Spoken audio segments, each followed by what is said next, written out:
if you want to start a law firm, go to a small firm, go to a firm with, 15, 20 employees, 25 employees, and lend a hand in the non-legal things. Go in there as a first year, second year student, and then say, I'm willing to do whatever I need to do. Do I need to write motions or do discovery? Do I need to just sit around and watch? Can I sit in a deposition? Can I sit in a mediation? Can I go to court with someone? Like, really make the summer about learning. And also show initiative, which is a big thing. I think a lot of times people go to these internships, and we usually hire about 3 interns every single year. And it's amazing the disparity in their work ethic. Like, you'll have one who's just always there on time, always there extra, working with everyone, getting to know everyone, really learning about them. And then you have one who like shows up late casually, and then is not really paying attention and doesn't do anything and doesn't offer any help. And so I think if you want to have an internship where you are going to eventually own a law firm, you should go to a smaller law firm so you can see how it runs. Because when you start your law firm, it's going to be small. So might as well go to a firm that will look similar to what you're going to be starting. This is Get Unstuck Podcast, a podcast for entrepreneurs who prioritize their life first, business second. I'm Mutita Panmuk, your host, who dedicates my life to designing and building a business that supports lifestyle. We will learn together from entrepreneurs around the world how they overcome their life challenges, their business obstacles, and yet still get unstuck from the hamster wheel of burying themselves into their business. Because time is the number one commodity in the world that you cannot get back once it's gone. So let's shorten the learning curve and see how can we prioritize better. Let's get unstuck. Hi, Get Unstuck Nation. So our guest today, co-founder of 8-Figure Firm Consulting, host of the Guts and Gory podcast, Louis Scott helps entrepreneurs maximize their greatness and build the company of their dreams. So please welcome Louis Scott with me today. And those who are lawyers who are listening right now or aspiring to be a law firm owner or partners one day, stay tuned because this is something we are definitely going to cover today. So, hi, Luis. Thank you for joining Get Unstuck Radio. Thanks for having me on the show. I'm looking forward to the talk. Yeah. Before we start, though, how you started your legal profession? Like, why you decided to pursue the law journey even? One of the things that I always tell people is that when I was younger, my dad used to say I was going to be a lawyer or a comedian, and I decided I wanted to be a comedic lawyer. So I kind of turned to comedy in my legal profession. But on the serious note, I never thought I was smart enough to be a lawyer. And I think that's probably one of the most inspiring things that I say when I talk to groups or I do speaking engagements. I didn't think I was smart enough. And some people might say, well, obviously you were because you became a lawyer. But I just didn't think that I had the ability to read as much as you have to read and comprehend. I just struggled a little bit with that. To some extent. And so my lawyer journey was actually one that came out of almost chance. I had a chance encounter with a professor in undergrad, because going to law school here is after you get your bachelor's degree. And the professor was a judge. And the judge told me, if you want to go to law school, you absolutely can. I'll give you an internship so you can learn more about the legal profession. And I was hooked, and I realized that I wanted to own a law firm. And so I went into law school with the desire to own a law firm at the beginning. And so that's kind of how I got started, was, this vision from my dad saying that I was going to be a lawyer, and then a judge, giving me the confidence to become one. And it's amazing how that little spark of confidence can make such a difference in somebody's life. Oh, you actually want to own a law firm since the beginning, not even pursue the bars, not even go to that route at all. That's totally funny. No, I actually I went to law school, and you have to pass the bar to own a law firm here in Georgia. Okay. And so you had to pass the bar. But I went to law school, I passed the bar, and my only thought from day one was, how do I own a law firm? Like, that's the only thing I thought about. Oh wow, that's so cool. So definitely entrepreneurial spirit. Yes. So have you ever owned any other business before? Yeah, I've owned and failed at a lot of different businesses before, and I can go. I owned a a multivitamin company where I did like person to person sales. And then I tried to own a different multivitamin company where we did online sales. Didn't work out either. I owned a penny auction website. I owned a news aggregator site. I then started a barber shop. I've started 2 different law firms, have a consulting business. So I've done a lot of different things over the years. So how do you think that for someone who never know before, like how the law firm structure differently from other business? I mean, I think in the law firm structure is similar to most service-based businesses, right? You have the technicians and then you have the general staff who support the technicians. In most, whether that's let's just say a plumbing business, an electrical business, an accounting firm, if you go from blue collar to white collar, there's different types of service-based businesses, but every one of them exists because there are technicians who do the work, and then there are support staff who support them in the work, and that support staff is your marketing, your sales, your administrative workers, et cetera. And so law firms are set up in a similar way. We have a marketing department, a sales department, we have an onboarding, what we call intake department. And then we have a production team that helps the lawyers. And then you have the lawyers who are the technicians who are doing the work. And I don't say that in an offensive way, but they do the legal work, right? So they're legal production. And so that's how a law firm is generally set up. And the better you can structure that law firm, the more scalable it becomes. And then also the less work that you have to do as an owner of the firm, which was my goal after I started the law firm. So the minimum team members that you have to have at the beginning, approximately how many people you just mentioned? I mean, well, if you're talking about developing a structure, you would need to have about 6 people at the beginning. But I started my firm with just me. I was the sales, I was the marketing, I was doing all the networking, I was doing the legal work, I was doing the admin work, and I was even taking out the trash. Like I would every week there was trash day, and so I had to take the little trash bin out to the road for trash, and I didn't have a cleaning department, so I scrubbed the toilets as well. I did everything at the beginning. In that case, so thinking about law firm having an office base, right? Mhm. And also having a co-office space. Right now, having an office base still important? I mean, it depends on who you ask. One of the things that I tell people is I'm not super ideological about this issue. I always look at it from an analytical perspective and from a data-driven perspective, and that is what is going to get the best out of the people that work for you, and what is going to drive revenue per employee. And what I've done is now working with 120 law firms nationwide. What I've found is there's a big spectrum. On one end of the spectrum is people who are 100% virtual, who don't have any office space, don't have a core headquarters. And then on the other spectrum are people who have 100% in office and don't have any virtual work. And there's going to be pros and cons to each one, right? And one of the cons that people are citing for having a fully in office workforce is that you can't be competitive in the employment space because people want virtual work and et cetera, or whatever it is. That doesn't negate the fact that when we've looked at 120 law firms and we've mapped them on this continuum, the majorities of the law firms that are on the 100% virtual space tend to have less revenue per employee.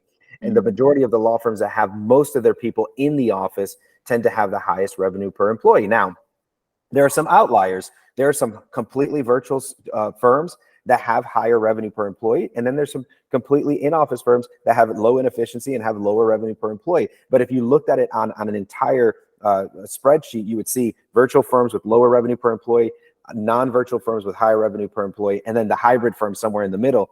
And the question that I always tell people is that you have to ask what kind of law firm, what kind of business you want to have. It's all about what you want to have. If you want to have a virtual firm, regardless of what the revenue per employee is, do it. If you want to have an all-in-office firm, regardless of the difficulty in hiring people, do it. It's, we can build a business that we want individually. Like nobody should tell you what kind of business you should build, but we shouldn't deny facts. And that's, I think, something that gets lost in this conversation is we can discuss the ideology of virtual, non-virtual, and hybrid, but what we can't do is deny facts. And the facts generally support that people in office are going to perform better. And it's no different than going to the gym. Very few people perform working out at their home with a virtual trainer better than working in a gym with a trainer that's there. Very few people.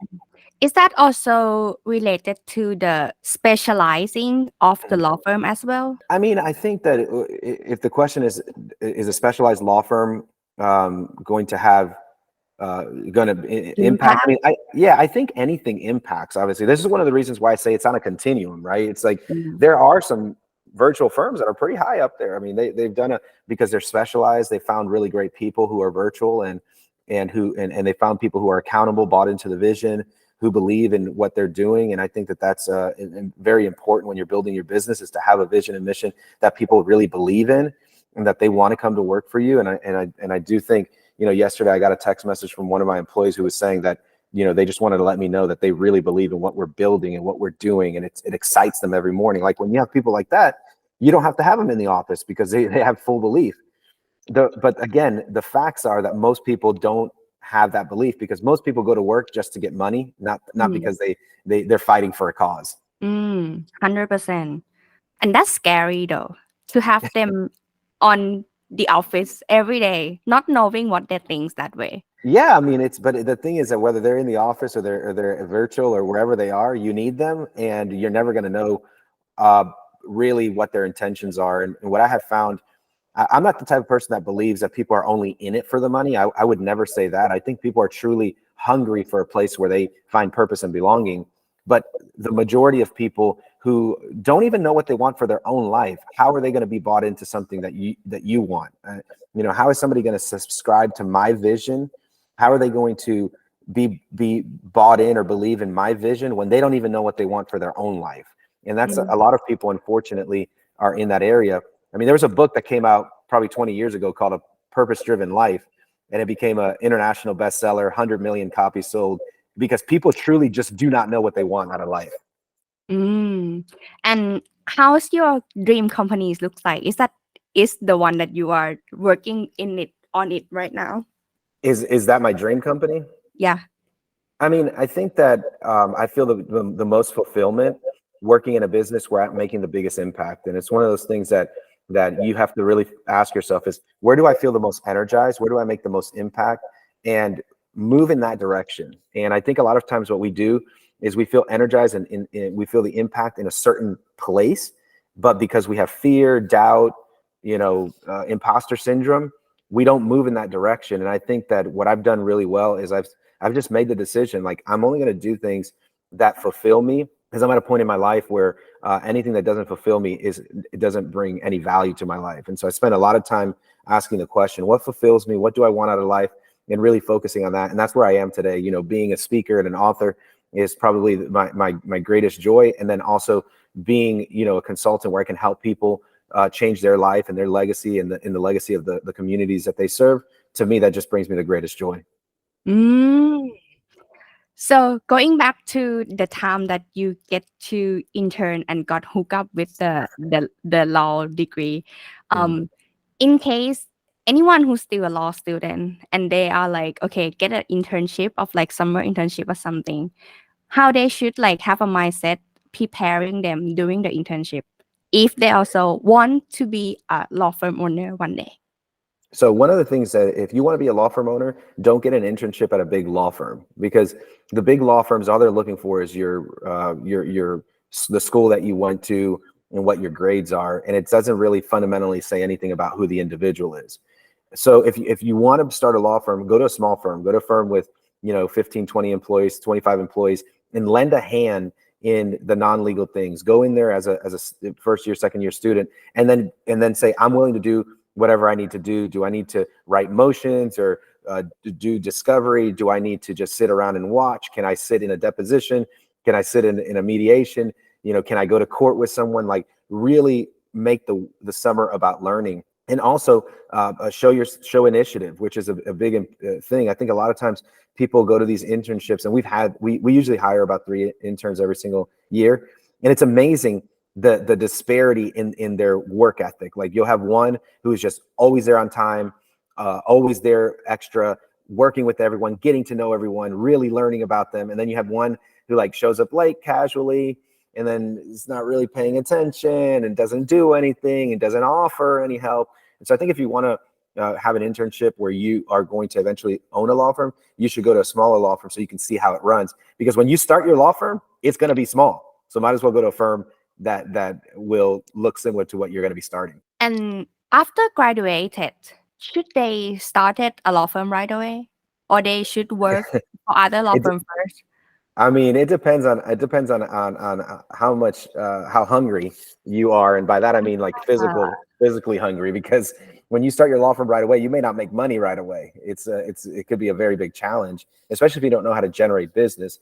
I've had a couple of friends who started their law firm right out of law school, and they're doing amazing 10 years later, and they're thriving. And but they'll tell you it was hard. They were running their firm out of their parents' basement, and they were eating ramen, and it was, here they are as a lawyer trying to sell you to pay them $10,000, and meanwhile they're living off their parents' basement. And so it's very challenging. I think that whether you start a law firm right out of school, or if you start a law firm, let's say after working for someone, it depends on your pain tolerance and on your ability to sell. When I went out on my own, I had already been in the legal industry for 15 years. And so I already knew kind of the space, and I knew how to practice law, and I knew how to market and get clients. So it wasn't nearly as scary. And so I think it just depends on your pain tolerance, your risk tolerance, how much you're willing to endure, because it is difficult to start your firm. It's not one of those things where you just open up the door and people just start flooding in. I mean, it takes work. And if it didn't take work, then everybody would do it. And so I think that if you want to start right out of law school, you need to prepare yourself on how to generate business. So you mentioned that you started as one person, but since when you started to have help, or like have someone working with you along the way? So I was one of those people that I knew how to generate business. And so my first month of business, I generated over 20 new clients, and I had to hire somebody immediately. By my 6th month in business, I already had 6 employees. Because it was, I just had so many cases coming in. I had over 100 people hired me in that time period. And so it all depends on how many clients you have. The more clients you have, the quicker you need to hire people to help you, because obviously if you do it all, you're going to burn out. And how you prioritize the hiring position then? So, one of the strategies that I tell people about hiring is that you hire based on need, and you hire based on availability. Now, this is very different than what I tell people when they're working with me as a consultant, where I say, develop a hiring plan and figure out when you're going to need them, and what's the salary, and what month, and when should you be, how many weeks do you need before you hire them, and then how many recruits do you need to have to source them, and so forth. You do that in an established business, but when you're growing your business at the beginning, you don't have that luxury. You don't have the money, you don't have the time. And so what you do is you say, I need the following 1, 2, 3, 4, 5 positions. The first one that becomes available, I'm going to hire them. If I need a legal assistant and a receptionist, and the legal assistant comes first, I hire them first. If the reception comes first, I hire them first. And so you prioritize based on need and availability. And so we can't hire something that's not available. And I think a lot of times people go, I need a legal assistant. I need a legal assistant. I need a legal assistant. And they're so desperate for the legal assistant, they forget that they also need a lawyer and a receptionist and a salesperson. And then the viable salesperson, lawyer, receptionist who was on the table ready for you, you don't offer them a job because you need a legal assistant. And so I think that it's a matter of figuring out both what is the need that I have, and then what is the availability to fulfill that need, and you go in that direction. If that happened at the same time, it could be a very good headache. No, not a good headache, but could be messy somehow, because it's gonna be everywhere. In the early stages, for sure. I mean, in the early stages, you're probably not hiring very systematically because you don't have that luxury. For us today, we hire systematically. We need 2 legal assistants in January. We go ahead and start preparing ourselves to hire 2 legal assistants, but we also have hundreds of employees. So it's easy to do that. But when you're starting off, you don't really have that luxury. Unless you limit the case that you accept, right? Well, you could do that, but then you're not growing if you're limiting that. So I teach people how to scale. So I want people to grow as fast as possible, so that they can hire as many people as possible, so that they can create a business that's systematized. So you're not going to cap at some point to create a system, but you encourage them to like keep stretching the stretching point, and then growing along the way. Oh, okay. Yeah, I mean, I think you can take a break. We call that the rest period. After about 3 years of really scaling, you probably need a 6-month break just for your own sanity, and so you don't overwhelm yourself. But no, I tell people, this process of scaling and growing your business is like fixing your car while it's driving down the highway. Like that's how it works. Yeah, keep accelerating. Like just keep it that. Don't push the That's right. brake on. That's right. Ah, so okay, let's come back to during those 3 years then. Yeah, that's interesting. And if someone that you recruit based on the needs, Mhm. they're not a good fit, how they keep the pipeline, that also something that I bet that many people are struggling with. Yeah, I mean, we're definitely terrible judges of character and talent, and that's one of the things that I think you have to get really good at. One of the things that I'm the most proud of is that I have spent a tremendous amount of time studying the behaviors of people and studying what behaviors lead people to actually being good fits. And so, in my first year, I hired 6, and when I joined with my business partner and we really grew our firm, I hired 80 people in a year. And a lot of those people stayed more than 2 years because I was a very good judge of character and talent and skill. And I think that there's nothing I could say today that would help a person necessarily be good at that. You have to study people. How do people behave? What are the behaviors in an interview that you're looking for? What are the behaviors? What are the character qualities that you're looking for? What are the skill set qualities that you're looking for? And so I think that if you have a need and you want to hire that need and you want to make sure that you're successful in hiring that need, you have to do a really, really good job of understanding people and figuring them out before you hire them. And if you do that, you're going to be more successful. One of the things that in 8-figure firm consulting, we have 12, 14 people, and most of them have been with us for over a year. Like, we hire people and they stay. In fact, a lot of times they stay longer than we need them to stay because they never quit. It's really, really challenging. And so sometimes we need somebody to quit, and we have to help them along the way. But the reality is that if you are good at analyzing people, you will be good at hiring people. What about clients then? Do you vet the clients as well? I think in the law firm, it depends the practice area that you have, but you should vet your clients. If your clients don't meet the core values, or if they're going to be a strain on the service standards, like I'll give you an example. One of the service standards that we created was that there was a no voicemail policy, and you had to respond to emails within 24 hours. Well, imagine a client who calls you 10 times a day, and there's no voicemail policy. That's a strain on your service standard. When you think about those kind of clients, you really want to stay away from those. And they show themselves early on in the intake process. You will know based on how demanding they are for your services. I had a client. They didn't actually become a client, but prior to being a client, they talked to my sales team, and the sales team was like, "Well, I don't think that you're like fit for this business because you don't have revenues of $1 million, and we really are looking for law firms of revenue of $1 million." This client sent me a direct message, was angry. "How dare you turn away people? And how dare you tell me that I'm not a good fit? And how dare you do this?" And it's like, man, I can already tell that this is going to be a terrible client because like they're already complaining and they're not even a good fit for us. And so they show you their cards early on, and you just want to make sure that you are vetting clients so that you don't have a strain on your service standards. What about cybersecurity? Mm-hmm. I mean, cybersecurity is really important, especially today in the VA world where people are working internationally for you. And I think that a lot of people don't put much emphasis on it. We've gotten really, more serious about it recently. And what some of the things we've done is, two-factor authentication, hiring a cyber audit, and, getting cyber insurance. Because one of the things that we learned from our cyber team was cybersecurity is a series of different decisions that you make to protect yourself. It is not a wall. You can't like create a wall where nobody can get around. It's like you can create multiple things. You can create a wall and barbed wire, and then an underground detection system, and then you can create a satellite system, and you can create all kinds of things to prevent cyber attacks. But there's always somebody trying to overcome everything that you try to prevent. And they will find what is the next obstacle for them That's right. to get in. And remove the weak link.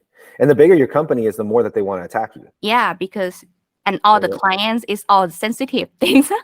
Yeah, and there's a higher upside. One of the things that recently we were contemplating was this idea of people would want to come and steal all these identities. And it's like, I mean, maybe, but they could steal identities doing all kinds of other things. You know, why come and try to steal the identity of 2,000 of our clients when they can go to Wells Fargo and steal the identity of 70 million people? Like, there's bigger fish out there that they would go after. And so, if the prize is too small and the difficulty is big, they're probably not going to come after you. And so the key is to have obstacles big enough based upon the size of the threat. So what about paperless? Are you promoting paperless, or because law firm, is so hard to do like that? But what about your policy over there? So I came from a firm where every single file was in paper, and we would have these storage facilities for all these files because we had hundreds and hundreds of files. Our firm today has 4,000 files. Can you imagine the storage unit for that? So yeah, we have if you have 4,000 files and each file had 100 pages, that would be what, 400,000 pages of paper in our business. So yeah, we went paperless many years ago, and every paper we don't need, we shred. And what we found is most of the times the paper, we don't need it. And so when we get it in, we shred it. Yeah, because I think my previous workplace, they went paperless, and it's a crazy transformation that like the scanning time of every document and also numbering it is crazy, but it has to do. It's less space than storage, right? So if you for 4,000 files, you'd need, I don't know, 5,000 square feet. If you think about the cost of that, just to store files, you could just hire people to do the work. Yeah, exactly. Oh, but it's crazy because like hard copy, but yeah, because law firm, you're not going to keep original anyway. You're going to keep copy, and it's another copy as well. Oh, it's crazy. But these days, to the court or anything, they can do digital signing, right? Almost anything can be done digitally. And that's the beauty of like a lot of these systems is now you can actually submit papers digitally. Papers with signature can be accepted digitally. So it's like there's not even a requirement that people submit what we call a wet signature. That's like not even a requirement anymore. And so you don't even need the the original. Let's talk about productivity and time management within the law firm. Like when we have more people, but we have the same time every day. So the management team within the law firm, like how I see my friends. So I myself not working in a law firm, and I didn't intern in a law firm. Even I interned in the academic part of the legal. So I don't want really to practice law. In that case, I want to pursue international more. So that is another route that I prefer. But my friends, they would be very busy at certain time in the year, and they would have no time.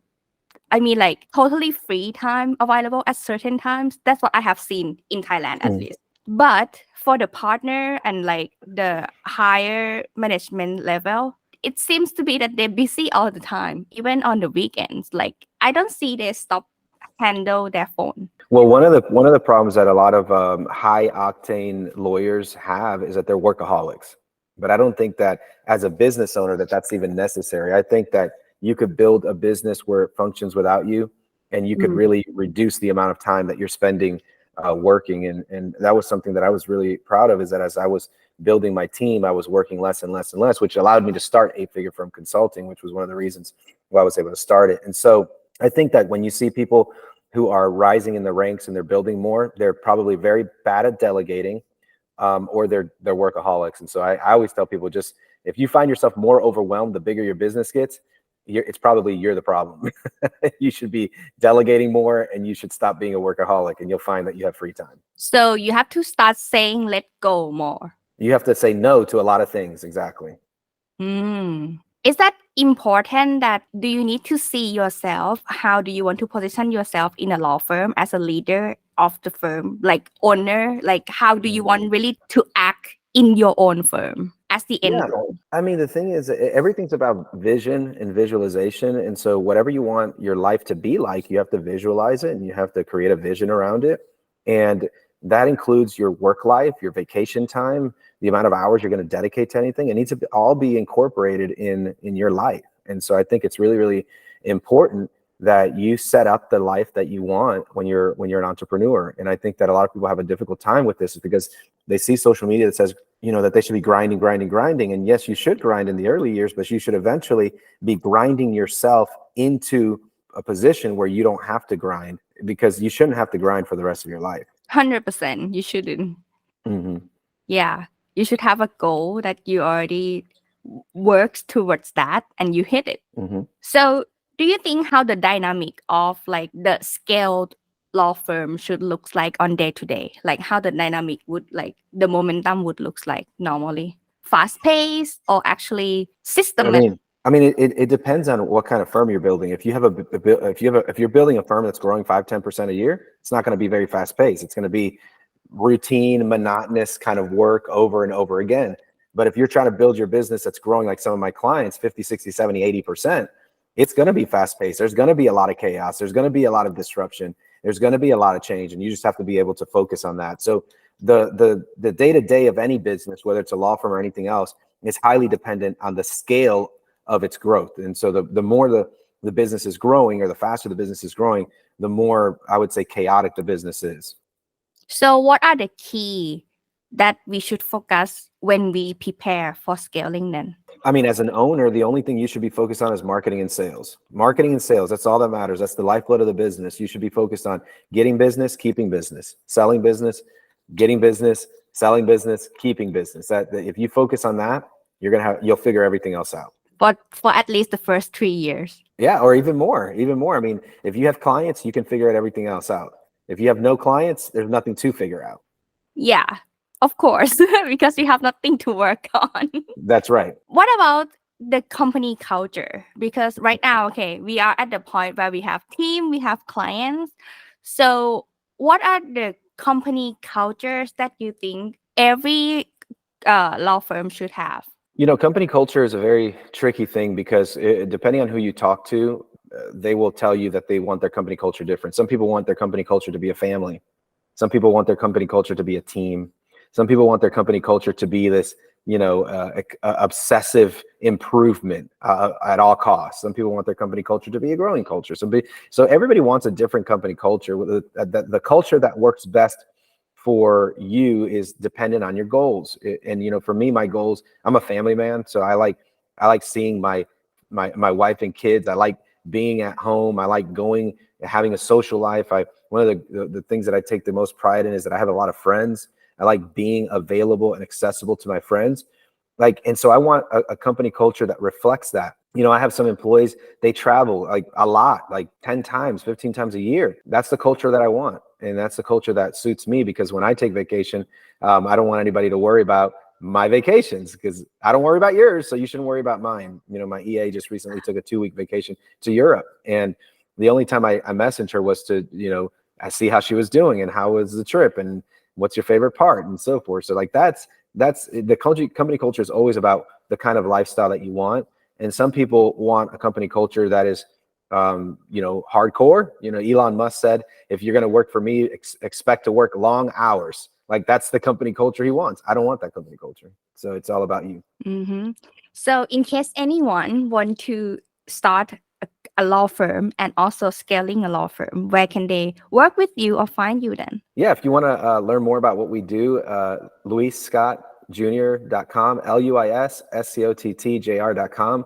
They can find all my links to social media, my videos, a lot of my content. I give out a lot of free content, and they can also reach me there as it relates to my books and as it relates to 8-Figure Firm Consulting as well. Thank you so much, Louis Scott, for joining UNSTUCK Radio today. Thanks for having me. I hope this episode inspires you wherever you are in your entrepreneurial journey, so that you can have your business that supports your lifestyle. Get a show note at getunstuckmethod.com/podcast. Review what we have learned together today and start implementing right now. See it by yourself. The result of your consistent action are worth it. You deserve the freedom to enjoy your life. Until the next episode, let's get unstuck.